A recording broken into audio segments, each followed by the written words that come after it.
박규락교수입니다. 오늘은 전술 핵무기 재배치에 대해서 한번 말씀드려 보겠습니다.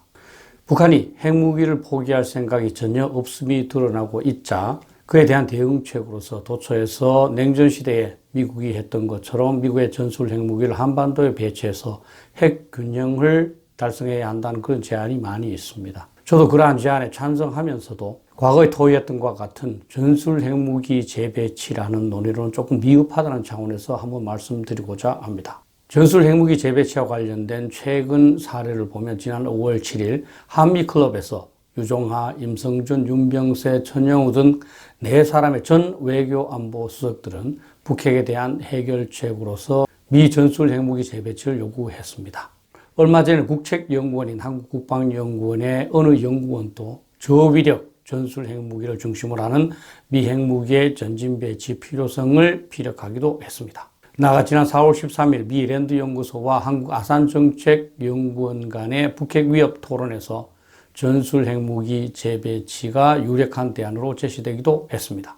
핵 위협에는 핵무기로 대응할 수밖에 없기 때문에 이러한 제안은 당연하고 또 필요하다고 생각합니다. 다만 이제는 냉전 시대와 상황이 달라졌기 때문에 단순한 미 전술 핵무기의 재배치보다는 핵 공유, nuclear sharing 개념으로 논의해야 한다는 점을 제가 오늘 말씀드리고자 하는 겁니다. 제가 이와 같이 제안한 이유를 설명드리면 현재는 냉전 시대와 같이 미 핵무기의 한반도 배치, 단순한 배치는 불가능하다는 겁니다. 무엇보다 북한의 미사일 능력이 발달돼서 배치된 핵무기의 안전을 보장할 수가 없고요. 그리고 사실 전술 핵무기냐, 전략 핵무기냐 하는 구분 자체가 사실은 무의미할 뿐만 아니라 불필요하다는 겁니다. 또한 과거 냉전처럼 미국의 전술 핵무기를 일방적으로 한국에 배치할 경우 한국이 관여하지 못하는데 그러한 한국이 관여하지 못하는 미 핵무기의 일방적 배치는 우리 국민들이 허용하지 않을 거라는 겁니다. 나아가서 미 핵무기의 단순한 재배치가 아니라 다양한 핵 공유 방안을 논의함으로써 대안의 범위를 넓힐 필요가 있다는 사항입니다. 다시 말씀드리면 미 핵무기를 공동으로 활용해야 한다는 것은 동일하지만 더욱 창의적이고 더욱 다양한 방안에 대한 논의가 필요하다는 점입니다. 또한 미국이 일방적으로 배치해서 우리가 시혜를 받는 차원이 아니라 한국과 미국이 다른 국가들과 함께 그에 관한 책임과 비용을 분담한다는 능동적인 자세가 필요하다는 그런 점입니다. 나아가서 한반도 내에서의 문제로 북핵 문제를 볼 것이 아니라 동북아시아, 동아시아 차원에서 북핵 문제를 보고 해결 방안을 모색해야 한다는 점을 제가 말씀드리고자 합니다. 제가 한번 설명드린 바도 있습니다만 먼저 나토 핵 공유 현황을 간단하게 한번 설명드리겠습니다. 나토는 현재 독일, 이탈리아, 벨기에, 네덜란드, 터키 등의 5개국 6개의 기지에 170발 정도의 미국 핵무기를 전진 배치해두고 있습니다. 근데 그것을 단순히 전진 배치해둔 것이 아니라 미국이 소유임은 분명하지만 동맹국이 함께 사용 계획을 수립한다는 겁니다. 특히 동맹국 중에서 한 국가도 합의하지 않으면 사용할 수 없는 합의제를 채택하고 있습니다. 현재 미국은 정밀 공격, 전략 임무 수행이 가능한 B-61-12로 개량을 시작을 했고요. 이를 통해서 모든 핵무기를 표준화하고 더욱 현대화한다는 계획입니다. B-61-12는 2021년 금년에 첫 생산을 시작해서 2024년까지 유럽에 배치를 완료하고 이것은 B2, B1, F-15, F-35 등을 활용을 해서 전략적인 임무까지도 수행할 수 있는 그런 수준이 되겠습니다. 이란 미국의 핵무기 전진 배치를 기초로 해서 나토는 핵동맹, Nuclear Alliance라는 점을 명시하고 있고요. 핵 위협이 있는 한 이란 미국의 핵무기 배치는 계속될 것임을 선언하고 있습니다. 아직까지는 대부분의 비용을 미국이 담당하고 있습니다만 미국 내에서 나토의 핵 공유에 대해서 나토 동맹국들과 비용을 분담해야 한다는 그러한 제안이 없지는 않습니다.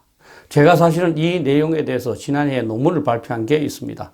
나토 핵 공유 체제 현황과 동북아시아 도입에 관한 실용적 분석이라는 제목의 논문이었는데요. 세종연구소에서 발간하는 국가 전략에 게재했습니다. 제가 이 논문을 네이버 블로그에 탑재해 두었기 때문에 같은 제목으로 네이버를 치시면 아마 찾으실 수 있을 겁니다. 더욱 관심이 있으신 분들은 한번 읽어보시면 되겠습니다. 그 내용은 나토의 핵 공유 개념과 체제를 설명한 다음에 동북아시아 핵 공유 체제의 내용 그리고 실행 가능성을 평가한 겁니다. 그 핵심 내용을 간단하게 말씀드리면 현 상황에서 북핵에 대해서 효과적으로 대응하기 위해서는 핵 공유만이 유일한 대안이라는 점을 제가 설명드리고 있습니다. 이를 구현하기 위해서는 미국의 결정이 가장 중요한 것은 말할 필요도 없습니다. 그러나 한국 정부도 그 필요성을 인식해야 할 뿐만 아니라 무엇보다도 일본과의 관계를 강화하는 것이 중요하다는 점을 제가 제시하고 있습니다. 그리고 핵 공유를 위한 다양한 방법을 나름대로 제시했었습니다. 사실 북한이 핵 능력을 계속적으로 증강해 나가면 핵 공유밖에 대안이 없기 때문에 미국 내에서도 이에 관한 논의가 점진적으로 발생하고 있습니다. 2009년 11월 미 전략사령부 실무자들은 미 조인트 포스스 쿼터리에 그 필요성을 제안하는 논문을 발표하기도 했습니다. 그리고 최근인 2021년 2월에 Foreign Affairs에 오바마 행정부시 국방장관을 역임했던 헤이글과 영국, 호주 등의 정치가들이 핵 공유의 첫 단계라고 할 수 있는 핵 계획 그룹, Nuclear Planning 그룹을 미국, 일본, 한국, 호주가 구성을 하자 이런 제안을 제시한 적이 있습니다. 근데 최근 한미동맹이 불안해짐에 따라서 한국의 참여에 대해서 다소 부정적인 기류가 미국 내에 형성되고 있는 것도 사실입니다. 일부에서는 한국이 제외된 핵계획그룹이 가능할까 이렇게 생각하시지만 사실은 한국을 제외한 핵계획그룹은 충분히 가능하고 오히려 그러할 가능성이 저는 더욱 높다 이렇게 생각을 합니다. 한국의 선택이 매우 중요한 셈이죠.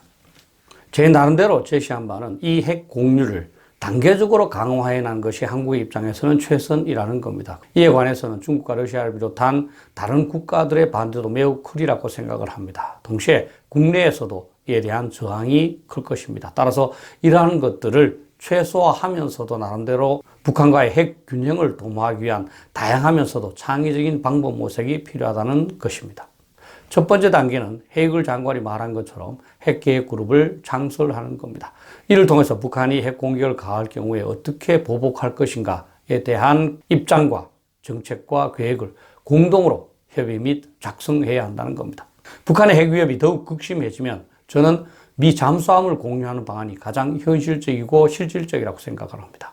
정비나 훈련 등 다양한 요인에 불구하고 어떤 상황에서도 한 척의 미 잠수함은 동해안에서 작전할 수 있도록 최소한 4척을 한미일이 공유하는 겁니다. 이를 통해서 한 척의 잠수함이 동해안에서 계속 활동하면서 북한에 대해서 유사시 엄청난 보복을 하겠다고 위협하는 거죠. 현재 미국의 잠수함은 W76E와 같은 소형 핵미사일 탑재한 상태이기 때문에 김일성이 살고 있는 벙커나 다른 핵심 시설들을 부수 피해 없이 직접 타격하여 파괴시킬 수 있습니다. 이러한 핵잠수함을 공유해서 한미일 3국이 공동의 계획을 수립하고 승무원, 혼합 편성들도 저는 생각해 볼 수 있다 이렇게 생각합니다. 당연히 운용에 대한 비용을 공동으로 부담해야 된다고 생각합니다. 특히 이 점에 대해서는 우리는 냉정하게 생각을 해야 됩니다. 사람이 건강을 잃으면 모든 것을 다 잃는 것과 같이 국가도 안보를 잃으면 모든 것을 다 잃습니다. 따라서 잠수함 4척 운용에 따른 비용을 아까워해서 이러한 효과적인 핵균형책을 포기해서는 안 된다는 겁니다. 이로써도 북한을 효과적으로 억제하기 어렵도록 북한의 핵미사일 능력이 강해지면 저는 괌에 현재 유럽에 배치되고 되어 있는 B-61-12를 전진 배치하자는 겁니다. 괌에 한국과 일본의 공군기가 배치돼서 투발 훈련을 하면서 유사시에 북한을 공격할 수 있는 준비를 하는 것이죠.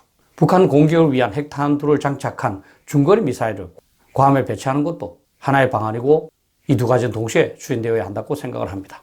이로써도 북한의 핵 능력을 억제하는데 미흡함이 있다고 생각할 경우에는 저는 일본의 B-61-12를 전진 배치하기를 제안합니다. 당연히 한미일 공군기가 투발 훈련을 함께 하면서 유사시 임무 수행을 위해서 대기해야 되는 것이죠. 일본은 미사일 방어망이 충분하고 북한으로부터 다소 이격되어 있기 때문에 이들은 안전하게 보복 작전을 감행할 수 있습니다.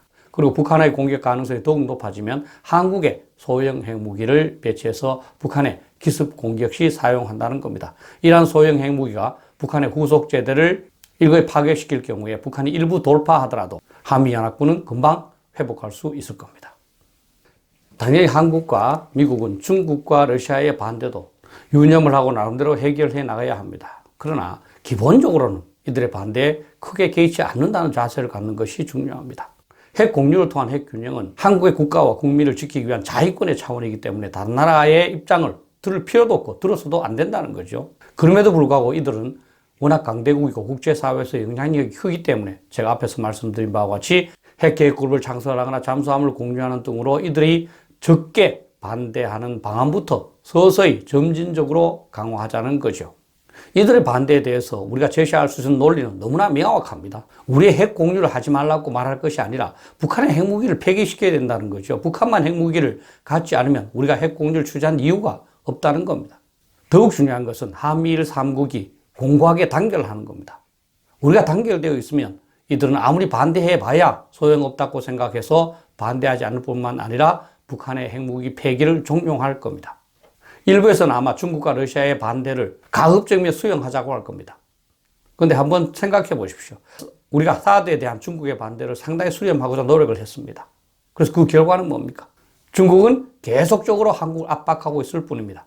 우리가 이들의 눈치를 보면 볼수록 오히려 자주권은 악화되고 한국에 대한 이들의 압박은 강해질 겁니다. 그리고 북핵에 대한 대응 태세는 약해질 수밖에 없습니다. 따라서 이들의 반대도 유념은 하되 우리의 자유권을 위해서는 단호하게 무시할 수도 있어야 한다는 겁니다. 이러한 차원에서 우리는 북핵과 관련해서 이제 비핵화에 대한 미련에서 벗어나서 억제 및 방어를 중심으로 북핵 대응책을 논의해야 한다는 겁니다. 현 정부는 아마 이렇게 하지 않을 겁니다. 어쨌든 임기 동안만 북한에 도발하지 않은 채 무사히 넘어가면 된다고 생각할 것이기 때문입니다. 따라서 차기 정부가 나서야 됩니다. 차기 정부의 가장 중점적인 북핵 대응책이 이 핵 공유가 되어야 되고 이에 대해서 활발한 논의가 필요하다고 봅니다. 그리고 전술 핵무기 재배치와 같은 냉전 시대의 그런 방식을 추구할 것이 아니라 나토의 핵 공유 체제를 동북아시아에 이식한다는 좀 더 포괄적이면서 한층 높아진 차원에서 접근해야 한다고 봅니다. 더욱 일부에서는 한미일 간의 1대1 핵 공유를 주장하기도 합니다만 그것은 전례도 없을 뿐만 아니라 미국이 수용할 가능성이 매우 낮습니다. 따라서 이러한 점을 냉정하게 인식을 해야 합니다. 더군다나 한국 내에서 반대하는 사람들에 대해서는 단호해야 됩니다. 이들은 북한의 핵보유에 대해서는 침묵하면서 우리 국민과 국가의 안전을 보장하기 위한 핵균형 정책에 대해서는 길을 쓰고 반대하기 때문입니다. 이들은 아마도 유화적 평화주의자라고 할 수 있을 겁니다. 따라서 이들에 대해서는 단호하게 대응하면서 이들의 반대 움직임을 사전에 무력화시켜야 할 겁니다.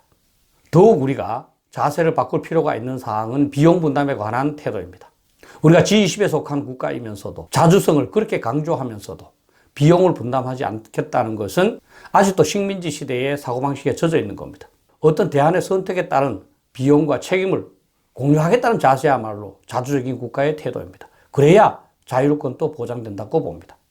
어른스럽고 책임 있는 논의 태도가 무엇보다 필요하다고 봅니다. 많은 학자들이 나름대로의 북핵 대응책을 논의하겠습니다만 현실적인 차원에서 북핵에 대한 유일한 대응책은 나토 핵 공유 체제를 동북아시아에 이식하는 겁니다. 따라서 차기 정부는 이것을 북핵 대응을 위한 핵심적인 과제로 격상시켜서 심층 깊게 토의해야 된다고 봅니다. 그리고 국민 각자도 다른 이상한 대안들을 계속 거론할 것이 아니라 이 문제를 집중적으로 토론하고자 노력을 하고 계속 거론함으로써 한국 정부는 물론이고 미국 정부도 관심을 갖고 논의하도록 만들어야 합니다. 당연히 헤이글 장관이 제안한 핵계획그룹에는 참여해야 합니다. 쿼드에 참여하지 않았다가 늦게서야 참여해야 하느니 말아야 되느니 논쟁을 하는 그런 어리석음을 또다시 반복해서는 곤란합니다. 특히 동북아시아 핵공유 체제는 일본이 핵심입니다. 따라서 한국은 과거사 문제에서 벗어나서 북핵 대응에 관해서는 일본과 적극적으로 협력한다는 자세를 가질 필요가 있습니다. 무엇보다도 한국 없는 동북아 핵공유 체제는 가능할 겁니다. 그러나 일본 없는 동북아시아 핵공유 체제는 실현이 불가능합니다. 현 정부가 2018년 4월 27일 판문점 선언을 통해서 북한이 완전한 비핵화를 한다고 했을 때 우리 국민들은 앞으로 핵위협 없는 한반도가 될 것으로 기대했었습니다. 그런데 3년이 지난 지금 북한은 핵무기를 포기하기는커녕 계속적으로 증강하고 있을 뿐만 아니라 이를 통해서 남북 통일을 앞당기겠다고 하고 있습니다. 그렇다면 과거보다 더욱 철저하게 북핵 대비에 매진하는 자세를 가져야만 합니다. 그런데 아직도 현 정부는 북한이 핵무기를 포기한 양 북핵의 억제와 방어에는 전혀 관심을 쏟지 않고 있습니다. 이거야말로 가장 심각한 직무유기이고 아마 역사적으로 현 정부의 이러한 직무유기적인 태도는 아주 잘못된 것으로 평가할 겁니다. 국민 여러분께서 주변에 이러한 사항을 적극적으로 홍보하시고 많은 국민들이 핵 공유를 중심으로 하는 북핵 대응책을 논의하도록 하는데 기회해 주시면 감사하겠습니다. 고맙습니다.